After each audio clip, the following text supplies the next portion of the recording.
Welcome to the Voice of Supply Chain, brought to you by ISM New Jersey. I'm your host, Katherine McCleery.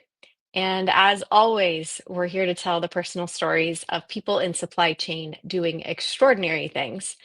And today we have a truly fascinating guest, someone who has built companies from the ground up, and he's never shied away from a challenge.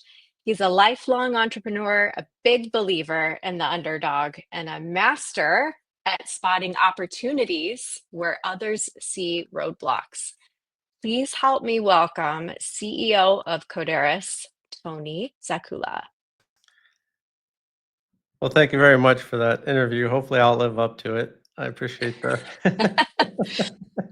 I think you will. And as my post for this episode noted, this is a different change of pace for our show. Typically, we've featured people on the sourcing segment of supply chain and procurement, and we're venturing into a different area of the vast world of supply chain. Right? It's massive, and I think sometimes I even forget. Um, how deep and how broad it is. There's, manufacturing and distribution is going to be a larger focus today for us. So welcome and thanks for coming on and letting us explore this, space of supply chain with you.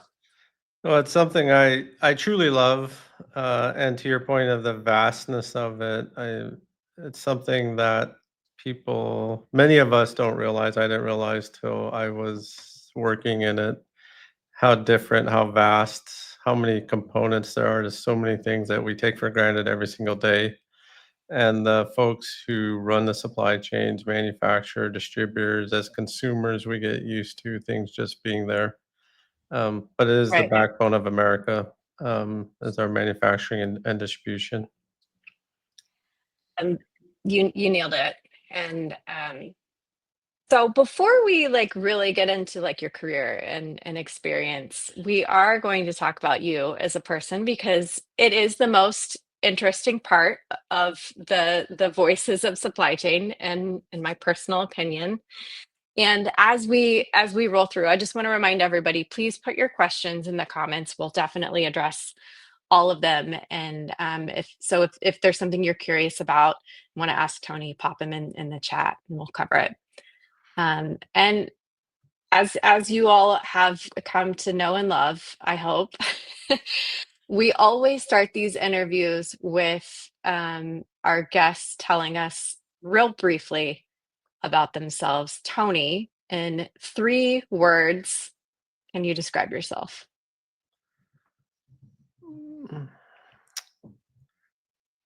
Constant learner, entrepreneur. Okay. Uh, Okay. It's really funny. I never tell people that they're going to be answering that question. I mean, if they watch the show, they'll know. But the 3 words always match up with the theme of my interview. mm, It's magic. So, yeah, good. constant learner and entrepreneur. We're going to be talking about this quite a bit today. So, welcome everybody. I see we've got a few people in. Danielle from Yardley, PA. Good to see you, and a few others.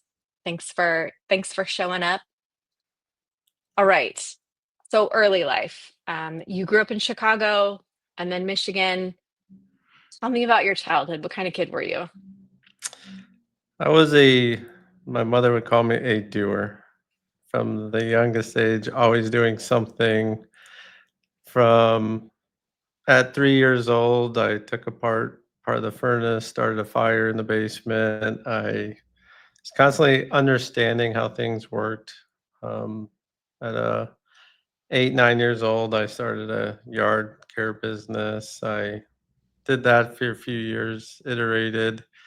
S- Just, I guess, athletic, competitive. Of course, in my generation, there was a lot of popular movies about underdogs in America. So constantly trying to take on the big challenge, do something different. as some of my colleagues would say, allergic to being like everybody else. So, So you took apart your furnace. yeah, my parents' furnace, to be honest. Yeah. What what made you what willed you to do that? Um, I think, and it's funny how you remember certain things because it was obviously a big thing my parents were freaking out over. But just the constant coming on of seeing the burners come on, turn off, come on, turn off, and thinking, how does it do that? What parts are in that? Let me see what's in there. I inherited my curiosity from a very young age on many different things, how things work. I mean, I remember my brothers taking apart computers and putting them back together when we were Mm, kids, but I think the furnace was probably yeah. off limits in my house.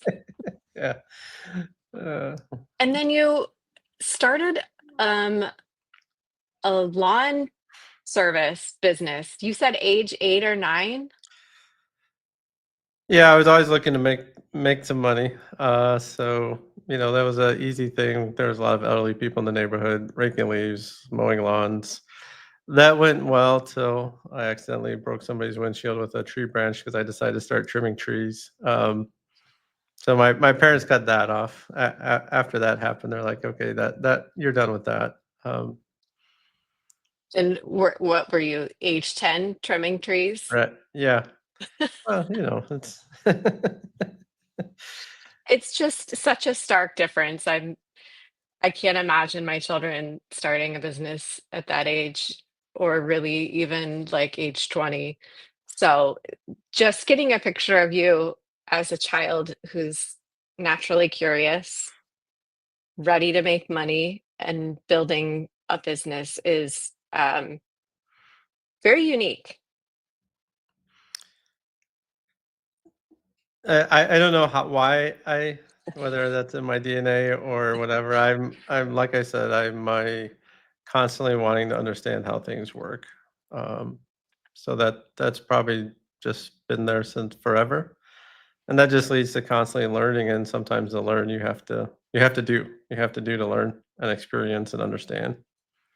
And so I'm wondering about your influences. Obviously, there was a family business, right? Was either of your parents an influence on you and wanting to start something at that young age? Uh, no, there wasn't really a family business when I was younger. I think there was just the being in large schools and things. There was the desire to always maybe be different, but maybe some children act out or want to be different different ways. To me, it was going to school was a pain. I hated school. I always wanted to be up and doing something, learning different things, not learning the same thing in math class every day. So school was actually a big frustration for me that I couldn't wait to be done with it. Even remember going to college and feeling not really doing very well until my last year because it seemed like we were starting to do real life stuff, like real world stuff, like going on and consulting projects with the real customers, things like that. So I think that's what drove me is just a constant um, boredom slash tired of the same thing slash wanting always, okay, I'm bored with this. I figured out. Let's move on. I want to do something else. Yeah. Well, that's apparent when we start getting to some of your more like your work experience while you're in college. You worked at a steel mill, right? Correct. And tell the audience about the challenge there and how you persevered. Yeah. So by that time, I probably had, let's see, probably no less than 5, 6, 7 different jobs that I've been through, from fast food to different things. But working as a manager of a petroleum gas station, some other things. So I was able to obtain a job, and I did. I paid for my own college, worked full time, went to college full time, and I was able to landed a job at a steel mill in South Chicago. And the first thing, as part of that, the machines were just so massive and so industrial. And we'd see the work orders going by. And for the first time at, 22 years old, I'd see, oh, we're making Maytag washers today. And the steel lines are running. And they're rolling these big flat plates to go to Maytag or Toyota. So it's super interesting, but I was able to hire in. I was the first person in like 24 years, or one of the first group of people, because they had so many people working there for 20, 30, 40 years. And of course, with slowly computerization, automation, they were downsizing, so it was all unionized. Um, so as an entry level job, you're doing manual labor and things. And I always looked at these machines, and I became friends with a gentleman who'd been there 41 years. Uh, was going to retire in a year or two, and he asked me if I wanted to move up and get promoted. And I said, well, Carlos, there's no way. It's all union. They have their rules. I have to wait for one of you to retire. And he said, what if I could tell you how to do that? And I said, okay, I'm game. Kind of pretty doubtful. And it's a factory assembly line. So sometimes it ran fast, sometimes it ran slow, it just depended on different factors. And he said, well, if you go in that job that you want as the first next step up the ladder, if you offer to run that guy's machine for 20 minutes and give him a break, he said, he'll teach you how to learn it. He'll say, I'll take a break. And of course, we're working shift work. So sometimes it's midnight, it's 3 a.m.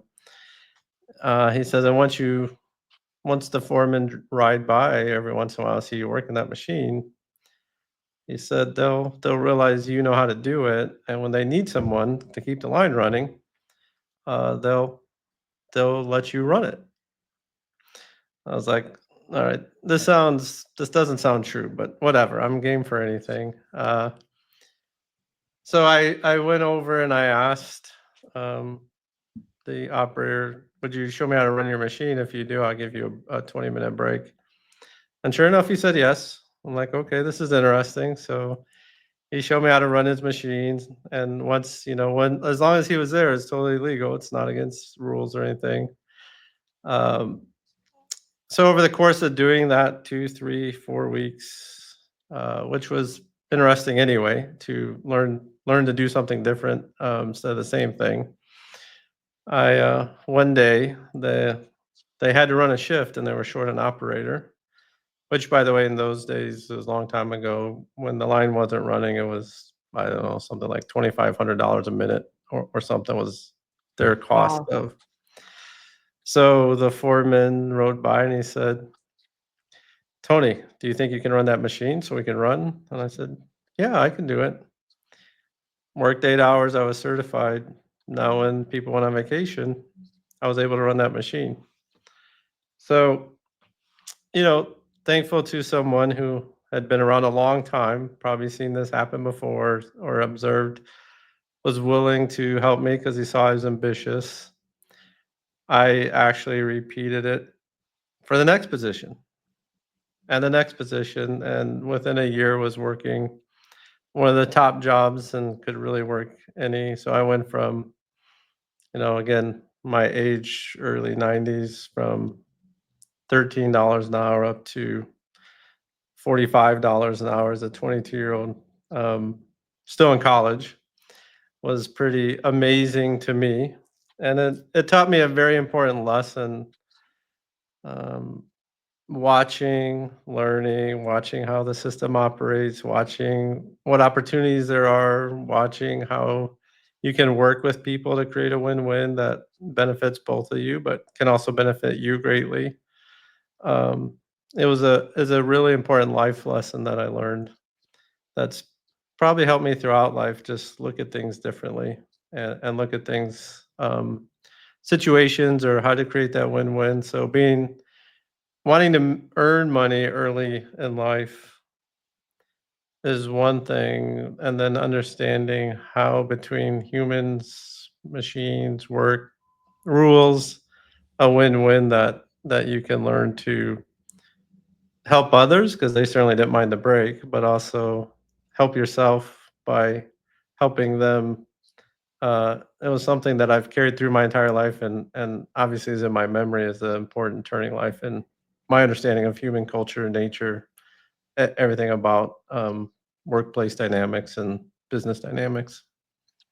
What a defining moment in your career that probably changed this path that you've taken quite a bit. It seems like a lot was really hinged on getting that experience so early and kind of a shift in the paradigm of how to send, right?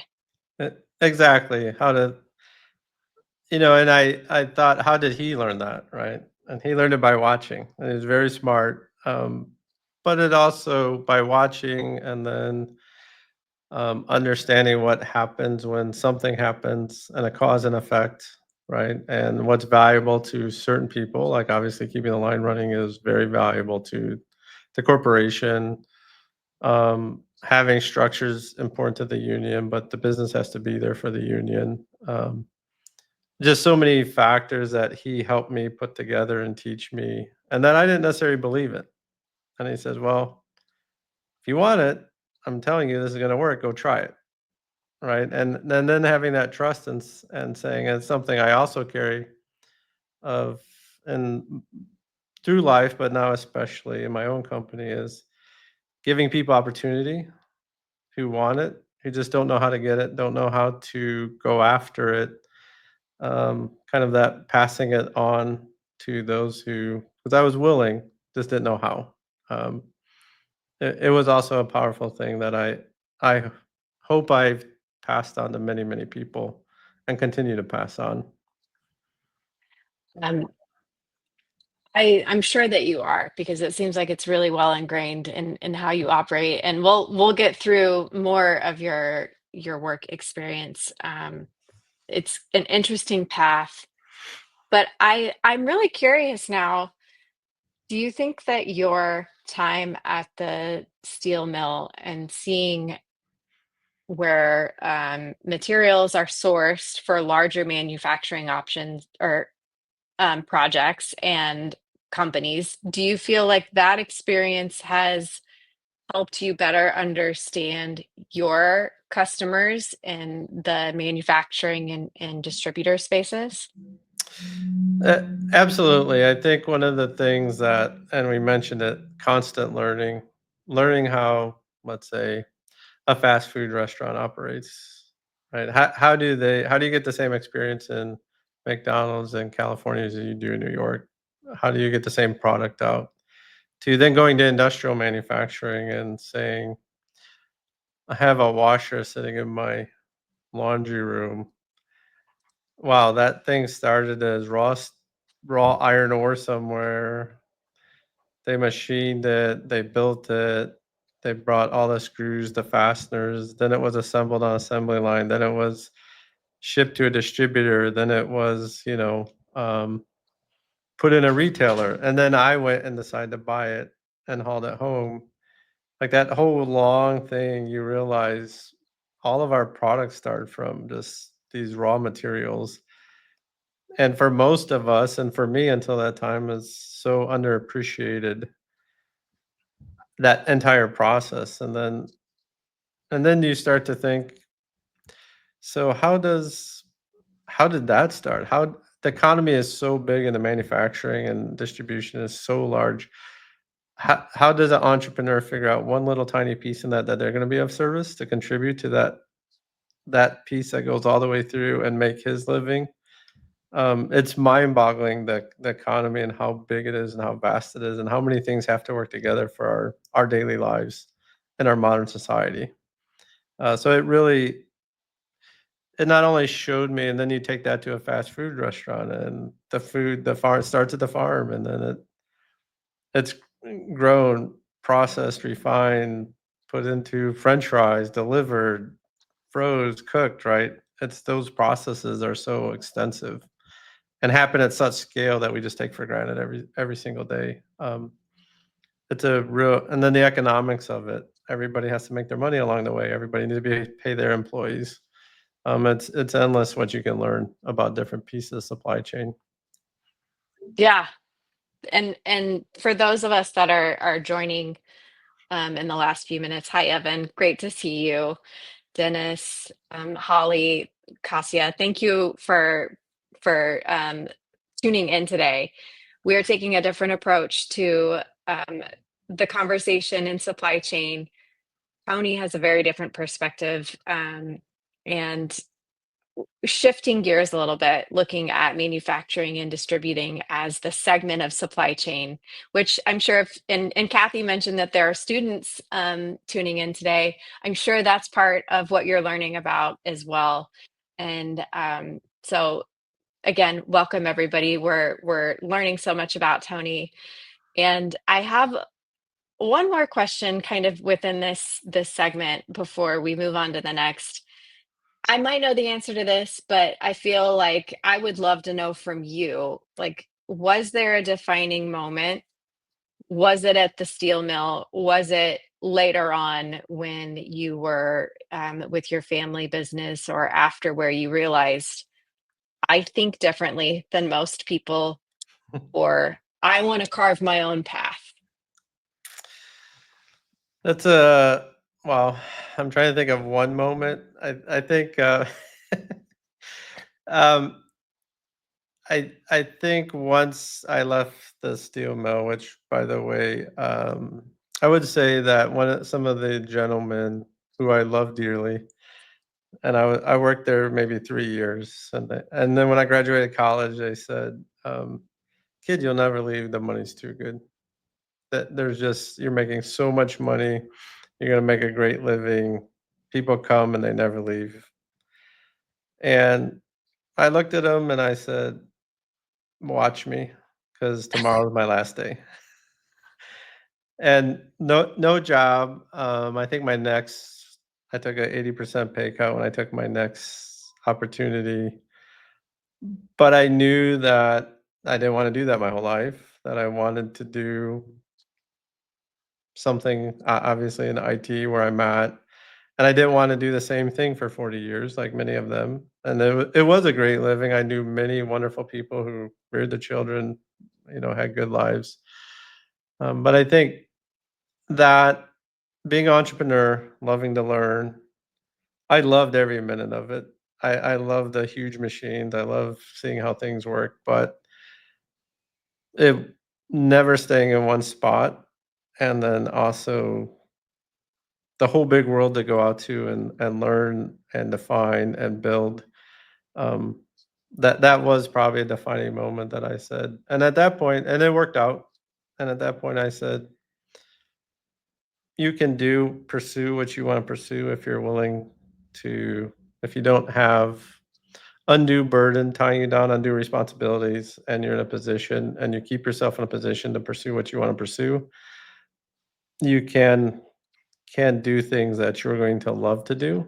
And some will be great failures, some will be successes. But along the way, you're going to learn a lot and hopefully have some fun doing it. A lot of hard work, but have some fun doing it. Yeah, and I love that your defining moment wasn't to um, make the most money, that instead you needed to feed the curiosity and the learning and explore and you know grow as a professional. And I remember something in our last conversation. You said that your dad wanted you to be an engineer, Oh, but yes. you didn't. Was it you didn't like the science classes or the math classes? So yeah, interesting. So I went to Purdue University and they said my dad wanted me to be an engineer. He'd always dreamed about being an engineer. And he said he didn't have money to help me, which was fine. So I went, and the first week I started in engineering. The first week after two chemistry classes, I went home and I said, "Dad, there's no way I'm passing that. I'm not smart enough." And of course, I didn't tell him, but it's too boring. I said, "They have this newish thing called computers. I think I can pass." So he said, "Well, some college is better than none. I'm disappointed, but go ahead." So I pivoted and I started taking, at that point, computer systems analysis because I thought I could pass it going through school. And that's really how I got into the tech industry. Well, thank goodness you did, because it turns out it was a really great Pivot. direction for you. And that's so funny. There's this thing called computers, and Yeah. I think it's going to be a big deal. Yeah, sometimes Um, in life, the choices you make, people say they plan things, they figured it out. I don't I don't ascribe to a lot of that. I think sometimes you pivot, you make the most of it, and it works out really well. Sometimes not so well, but um, sometimes you just have to pivot, and when you're not sure if it's going to work or not. yeah, and shout out to everybody that loves chemistry, took Okay. chemistry and passed it. I don't know what that's like either. Um, Tell me you're not the only one.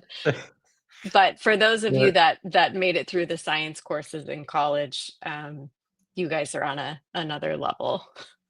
exactly. Smarter than me. Okay, so graduated Purdue, um, focused on a computer science degree. Tell me about where you went after school, and kind of we want to illustrate for people kind of this journey between college and Kodaris.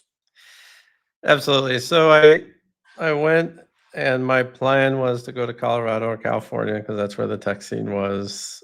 I went and visited my parents in Michigan, and they were running a very small family business at that time. They had started their own, and at that time it was mail order catalogs, mail order business.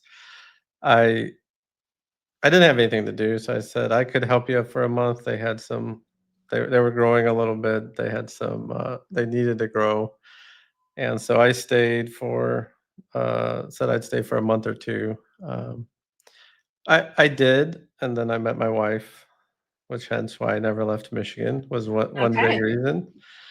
Um, but I did stay in the family business at that point and built a website, helped with the technology, helped grow the business, ran most of the business, a lot of the business. And at that time, obviously, technology was growing rapidly, just like it is now. Uh, Never quit learning about technology, even though I was running a business. But I also, being at Purdue at that time, took you had to take accounting and some other economics and things. So I had accounting. I did accounting. I did economics, margin, loss, profit, inventory valuations. I mean, it was we had a warehouse. It was nuts and bolts, top to bottom, a small distribution business. Uh, learned a lot. Learned a lot about customer service. Learned a lot about technology and all these different facets of business. And at that time, studied the move going to China and everything. Studied a lot of global economics. Read a lot about investments and everything going on, and started and tried to start 2 or 3 software businesses. Why I was doing that business for just for the side business, thinking something could grow. Always wanted to build a technology business. Why I was doing a distribution business. And so that was a good, I think, 10 years, 12 years, of my life, and obviously starting my family along the way. Yeah. Uh, it doesn't sound busy at all with trying to do 2 or 3 businesses at the same time, have a Well, wife and kids, and no, that sounds like a lot. And trying to build software companies. And I like that you're including the part where you failed or that it didn't quite work out, because that's constant learning, reevaluation, and figuring out the next opportunity for growth. And so let's jump forward a little bit. Um, Tell me about your time with Expensify. Because I think that this audience will recognize that name Yeah, and be pretty familiar with that. absolutely. So I in '08, the family business suffered a lot because it was really based on disposable income. So of course, most people were hurting in '08.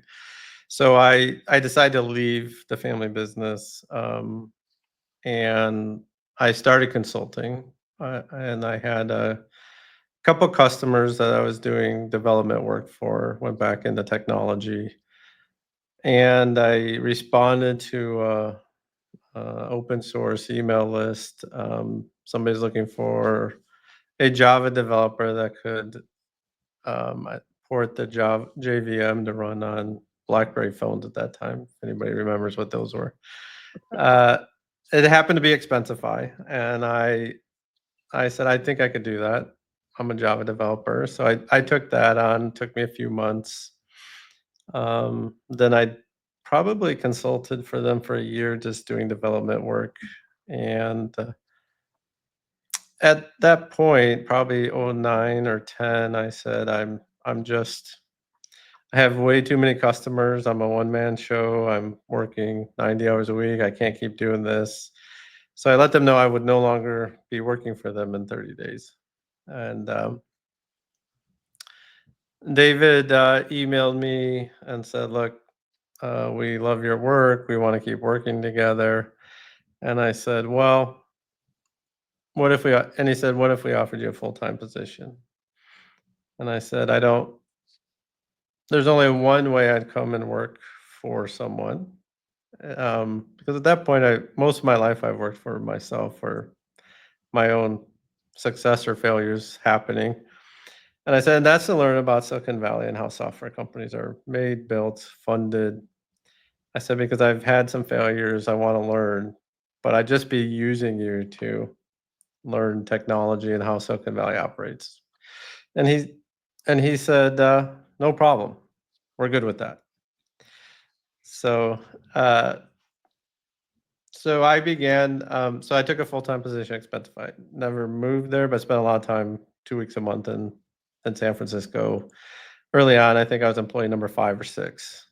Um, it was a great 3 years. We grew a lot. I built a ton of tech. I did sales. I learned how venture capital works. And, then about in 2014, uh, I I decided it's time to move on.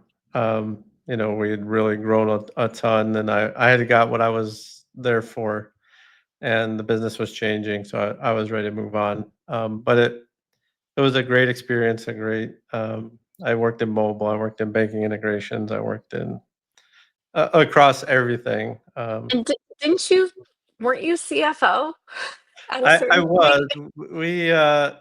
It's an interesting story. So we were growing. And there was a point there where we were working to raise raise money, and things were a little bit tight. And so uh, I actually also was on the board for a while, but turns out I know how to do accounting, and so we needed to reduce our burn rate and do a couple things. Um, and and so David recognized that, made me CFO for a while to kind of structure the accounting more, work with the investors, and it worked out well. So I have this weird. I think somebody from Visa, one time I was doing a project with Visa, and they said, "You are really a weird person that you know business and you know technology across the board, back and forth." And I said, "I guess," but I think that's part of the constant learning and just really wanting to understand business numbers. It is rare. I can say that. I can validate that sentiment by Visa because let's see, I'm on my fifth startup right now, and to get anybody in the C-suite that other than a CTO that is as well versed in technology as you are, and the practical application and the business application, right? So starting out as a developer and then ending in a CFO position, or having a stint as CFO, that is a range that is not common. It is, and it's probably even less common today as technology is becoming so specialized. But I always tell my kids, I tell any young people, especially if you're in technology or you're in business, having a mix of both will take you further in your career than anything else because ultimately technology is there to serve the business. So if you're in technology, you don't understand the business, you're at a limitation to move up. If you're a business person, understand nothing about technology. You don't have to be a developer, but understand something about the technical side. You'll go farther and faster and be more valuable to either yourself or a company you work for. If I had a highlighter right now, I would highlight that last statement, um, for our listeners. That is so important. Great advice. Students, if you're Yeah. listening, write that down. Um, and I feel like this is such a great segue into the story of how you developed and built Kodaris, because you're coming from this very transparent mission to learn how to build a startup at a startup. It scales, and you hold like a variety of roles, and now you're in this position where you want to go back on your own. And so, and the story of you building your business is very unconventional as well. So I would love for you to tell that story of how you had one client essentially partner up with you as you built the company, right? Right. So first, I'll just intro that by when I left Expensify, I asked my wife. She remembers it to this day. I think we were in our workout room in the basement or something, and I said, I think I'm going to do my thing. We're going to start a tech company, but I can take a corporate job. I can do something if." And she looked at me and she said, I was 42 at the time. She says, "Well, you better do it now because you're getting old. So it's now or never." Rude. so, uh, so I said, "Okay, well," and by this time you have to remember she'd been married to me a long time, 20 years, and I've started and stopped, I don't know, 12, 15 businesses. So she's getting tired of this treadmill of ideas. So um, I started trying to build the pain point of SaaS platforms or SaaS software being rigid. I saw that at Expensify as we tried to go into enterprise. And so I had this concept that you could build something that would be flexible to each customer, but constantly be innovated on to provide more value, but not really break changes, or you could build custom stuff on top of that to serve each customer. And again, remember this was 2013 or 14, so very early in the SaaS kind of spectrum of things. So it started as a software engineering thought process. And I said, well, I know the pain point. I'm not sure what the product is yet, but I know the pain point. And I was thinking something in financial services since I worked for Expensify and I came out of financial services. And I had done consulting for someone, a small consulting firm, and I said, "Hey, do you have any work that I could live off of for a little bit while I'm trying to figure out what I'm doing?" And he said, "Well, I have this company in Atlanta that is doing small projects with me. I don't have time for them. You can work with them." And I said, "Okay, I need 10, 20 hours a week of consulting work." So they just happened to be a billion-dollar company. And at that time, there's only really two ways to build a software company. One, either go raise money from VCs, or two, find a big corporate to fund your product. They get a deal, and you get to then turn it into a product. And I'd watched a few companies do this, like to go the corporate route or go the VC route. Remember, they're always observing what other people are doing, how they're getting there. So I started doing consulting for them. They really had no websites, no digital processes besides their ERP and some other things, and they happen to be a large distributor in the building material space. So I went to them and said, "You have all these buildings, locations, trucks, deliveries, and no technology." I said, "In Silicon Valley, they build the technology and then they build this stuff." I said, "It seems like the technology is inexpensive compared to what you have. We could build something together, and you'd probably make a lot more money, and I'd be happy." And so they said, "Great, let's try something." And I proposed a pilot. They agreed to it, and we started. So, $1 billion company gave a one-man business a chance. Of course, I gave them a vision of what we could do. And I did tell them, "You're probably leaving $1 billion of revenue on the table because you have no technology and that's growing, right?" And it worked great. And we funded by partner. We grew. They're still my largest customer today, 11 years later. But we grew by starting to work together to talk about what they needed. First, it was some websites, then it was commerce, then it's expanded greatly. Um, but we sat down at a big boardroom table with C-level execs there, and they said, "Tony, how are you going to make money?" And I said, "I'm going to build you a product. You're going to get a great deal, and I'm going to get a company out of it." And Easy. they said, "Okay." So that's how we funded our companies by partnering with a customer.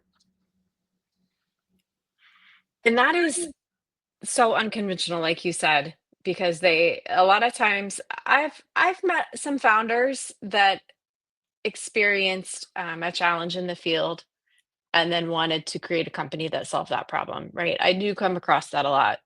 And sometimes there's a really saturated space, and a founder will say, "Okay, well, we can do this better. There's already a solution, but I think we can do it better." Um, and what I think people are missing in that feedback loop is what the customers want and need the most. And I love that you went to customers first to solve the problem, to build your business, because that is job security, I will say. Like, you're not going to be short on um, development ideas and like I said, the feedback loop, because you're getting it straight from the source and creating a platform that addresses what people need right now, not something that they will eventually adopt and accept as something that needs to be solved. So it's such a, and I'm sure that the other people have done it this way. I don't know them. I haven't heard of them, but I think that this Hmm. is a really cool approach. And it is something that you still it's still a practice with Kodaris, right? Like, you still co-innovate with your customers.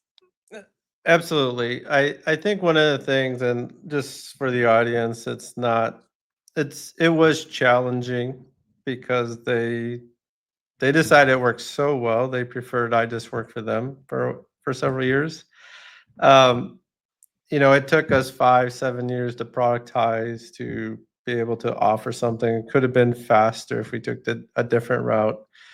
But overall, they've been an amazing partner. And like I said, they're still our largest customer driver. Um, but it worked well. And so then as we brought on other customers, they said, well, um, and I didn't have paywalls. I didn't have anything. So I said, well, I don't know. I'm going to sign you up. You get all the features, all the features. Because I can't modularize.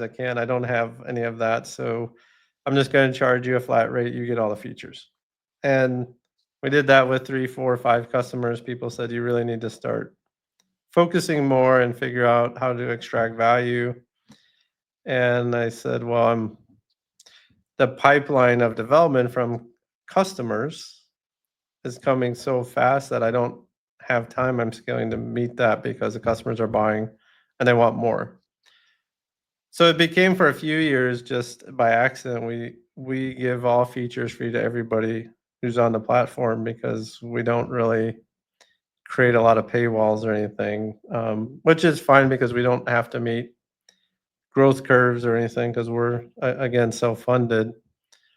So services is a big component of ours. Obviously, we have different revenue streams, but what I found was, and what's super interesting is, to your point of working directly with customers, a tech company's biggest challenge is staying on the cutting edge so they don't get passed. And a customer's biggest challenge is falling behind technology wise to their competitors. So I say our customers are business experts. They know their business, they know their challenges. We're technology experts. Together, we're pretty amazing partners and they need it. And so if they're helping fund it and they're getting features from every other Kodaris customer, they're willing to fund more. It's kind of a great cycle for us and them, creating a really nice win-win that's going to be a flywheel for a long, long time because And technology we know is changing. right. And for those of us that aren't familiar with Codaris, just so that they have a little bit more context in this part of the conversation, um, explain just quickly what Codaris is and how it serves people in supply chain. So we call ourselves a supply chain platform, which we didn't start out with that name, but we integrate very tightly with ERPs, distribution, manufacturing ERPs. But we provide many modules like commerce, logistics, CRM, payments, AP automation, AR automation. Early on, people said focus on one thing. I said I'd really love to, but I can't because my customer's driving me to build more because this model was working so well for them. Now it's become kind of a moat for us, but we provide experiences for the customers, as well as operational efficiencies across their ERP. And now we have interconnected, maybe manufacturers are on Kodaris and a distributors on Kodaris. So 100% integrated across the platform. So starting to go both ways of supply chain, both down to the retail level and to the manufacturer and distribution. Not that I'm had in my mind when I started, I'm going to create this network thing that, but it's starting to happen because people say, hey, we need more data electronically. We need a faster integration path. And you can have 10 SaaS solutions you're trying to manage or a combined platform that's doing all of these things. And so my largest customer 10 years ago said, we're just going to pay you to build it because it's a one-time cost for us. Or instead of going out and acquiring another solution that we're going to have to integrate and do that. And it's actually worked out well. Again, I didn't necessarily want to do it, but I did it because it was the right thing to do, and now it's worked out well. So we are in that space of just 100% digital strategy for our customers, and where they need to customize, we back to the original engineering challenge. We're built to be able to customize for them per company. That's such a cool model. And it's a very timely model right now, because the competition is so steep for supply chain tech. And we were just chatting about this before we went live. Um, Manufacturing and distribution and a lot of segments within supply chain are up against some really big challenges with tariffs globally. And so I would love for you to share with this group a little bit about the challenges that you see for your customers and maybe just some sage advice or insights, things that people need to be thinking about that are in supply chain and maybe sharing some of the same challenges. So one of the things we see with the tariffs that our customers are struggling with, and that's it's super interesting, is The normally price cycles are months, 6 months. You have your commodity products that market prices change, so your pricing to your customers may change, or there's long-term contracts, but the supply is pretty constant, and the supply costs are contracts, right? Tariffs break that because your cost goes up overnight without you negotiating with your supplier, right? And that can ripple down the supply chain. So you have a market demand that is looking for product at a certain price, and they're going to make a decision to buy, not buy, if there's another supplier. You have a distributor who's financed already inventory sitting in their warehouses, and you have a supply chain coming in the country or manufacturers that are manufacturing with contracts. So where are you going to raise prices? How are you going to cover those tariffs? Who's going to eat those tariffs as far as profit margin?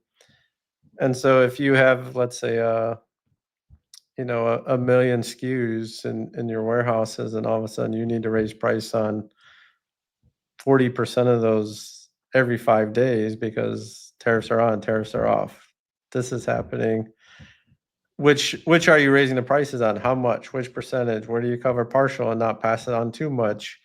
The data challenges and real-time data maintenance of all those things across ERPs, across different systems is just monumental.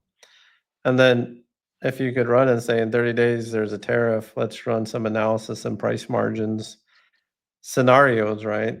And let's calculate all those prices, but stage them for analysis. Even as advanced as the technology is, it's very difficult to do at scale and on demand. So, um, but that's part of the point of a partner when you look into supply chain. And I tell my customers or people I'm talking to, the technology you're looking at today to purchase, you're actually looking at the future because you're buying the future. Because where is that company going to be in 2 months, a year, 5 years? Because the people changing and learning is more difficult than the technology changing. So what happens? Our customers come to us and say, Tony, we got this challenge. What do you got? How can we build something? How can we handle this? Because we have this type of demand.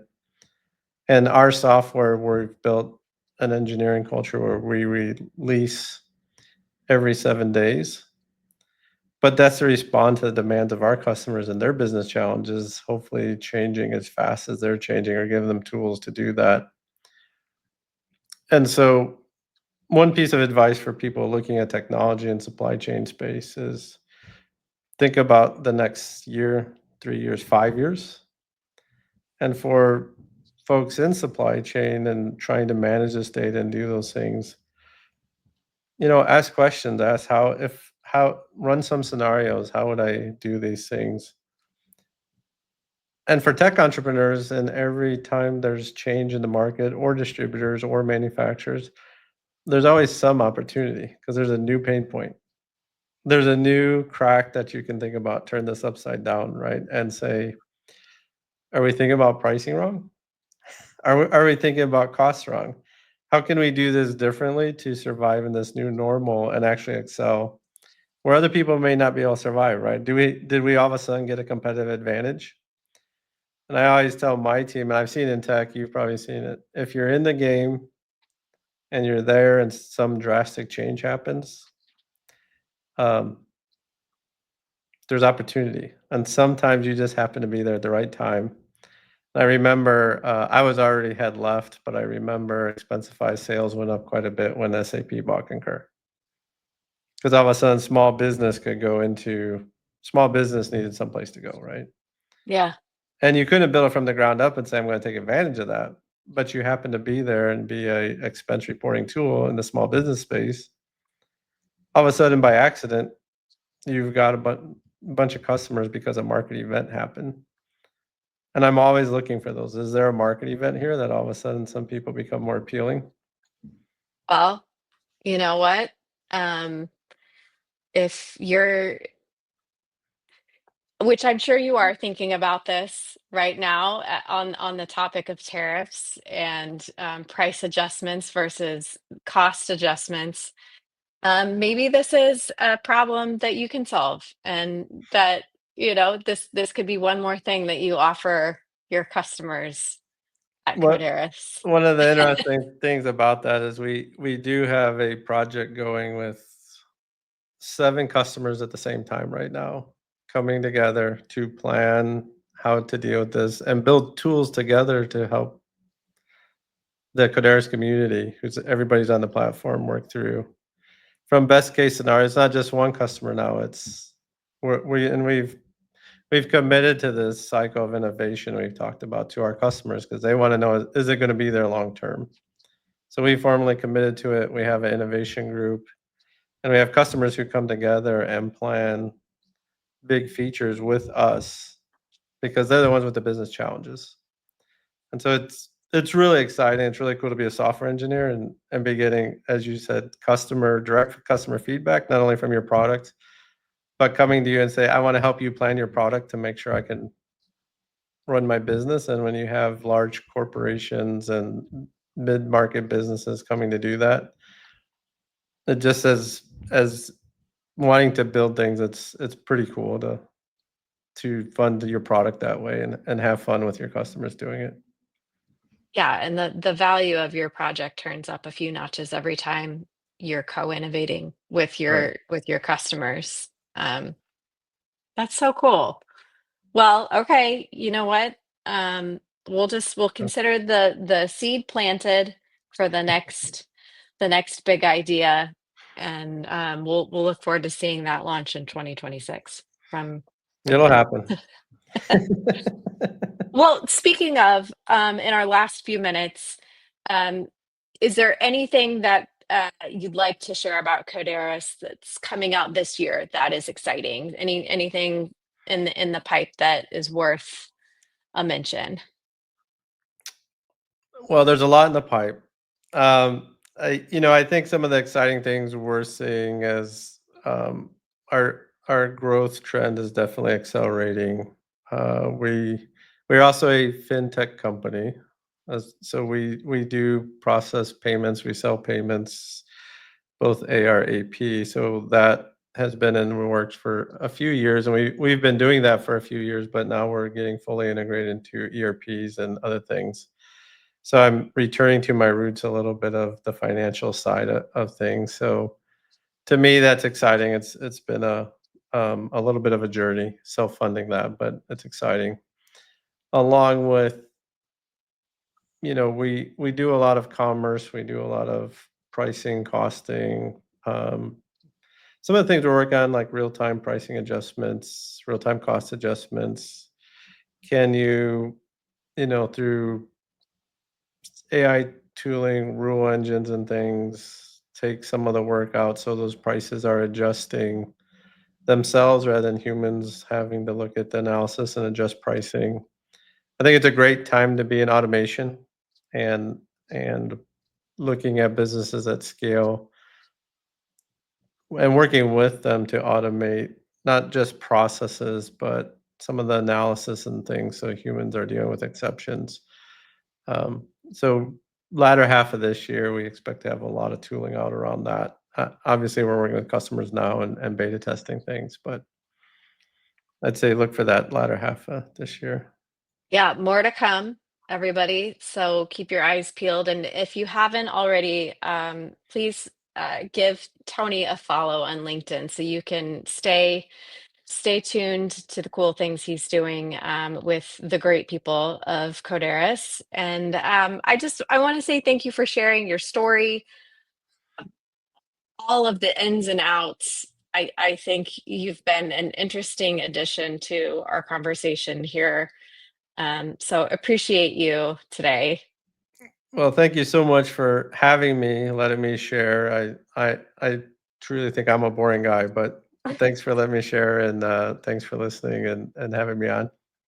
Yes, and thank you everybody that tuned in. I see so many hellos and mentions in the comments. Appreciate you showing up. And join us next month. We're going to be bringing on Camille Batiste on April 16th. And so that'll be another great conversation. And just for those that aren't aware, if you missed a conversation, if you missed last month, another month, you can catch up on YouTube. Just look for ISM New Jersey, and be sure to subscribe.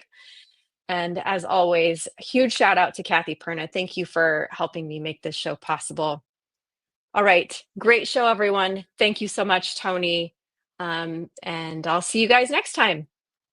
Thank you.